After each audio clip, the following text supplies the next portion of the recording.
Hi Ron, Stuart here again. It's July the 4th, no American session this afternoon, so quite low volumes obviously later on today. Pressure remains on the dollar really. It's all about the yields. US 10-year treasuries closed at 1.95% yesterday.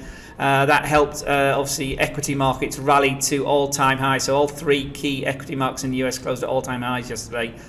Traditionally, July the 3rd is actually quite a strong day for equity markets, and that was no different yesterday. In Europe as well, we got weak yields. We got the German Bund very, very close to the central bank rate at minus 0.4% at the moment as well. So pressure on banks, central banks, all looking to ease, all looking to move in. It seems to be moving in unison throughout the second half of 2019. First up will be, obviously we've had the Reserve Bank of Australia this week, but next week is the Central Bank of Canada. Not expected to move actually, but we'll see if anything changes in the statement, so watch that one.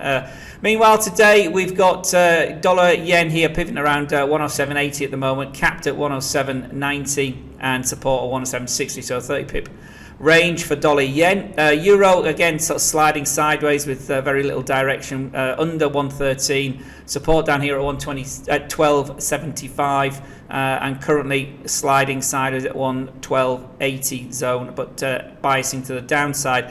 Pound remains under pressure, again under 126, as low as 125.50 yesterday. If I take this up to the higher time frame, see this low we pushed in there yesterday, tempting at this 125.50 time frame yesterday. So again, pressure with the uncertainty, economic data, and obviously uncertainty of Brexit continuing. Aussie is holding the 70 handle. We got as high as 70.45 overnight. We had weak retail sales, which in Canada, in Australia, I should say, which brought this back down.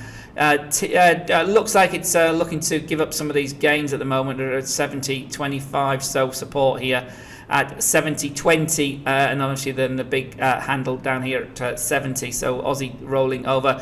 Dollar CAD again touched new lows here, 130.55 yesterday. Obviously key support there. Look at this is the 1 hour chart. Couldn't break under that, but the trend remains very much to the downside. Looks like it may be ticking up here intraday as it breaks over the 20 period here, so that would have moved high in the crossing EMA strategy. Dollar CAD moved up, and Bitcoin tested 12,000 yesterday.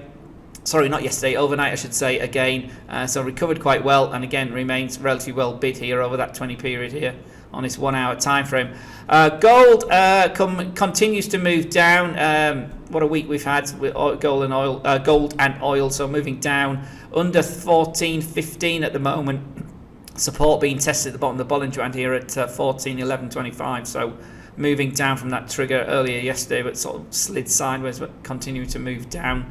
The gold price, key support, obviously currently at the bottom of the Bollinger Band. The 200 period comes in here at 14.01, and obviously then a big psychological 1400 itself. Oil, what a week oil's had here. Just on Monday, the post OPEC meeting, we were up here at 60.20. Yesterday we went all the way down here to $56. Excuse me. Rallied back to $57 overnight, and we just slipped again under that, so pressure to the downside. Inventories, there was a bigger build than expected in inventories yesterday, so oil pressured as well. So have a safe trading session. Let's finish with the euro, just sliding sideways. Obviously there's no direction from the US later on. Not great deal of data out of Europe this morning, so trade carefully. We can get some crazy volatilities when there's some low volumes, but take care. We'll see you all again later. All the best. Bye bye.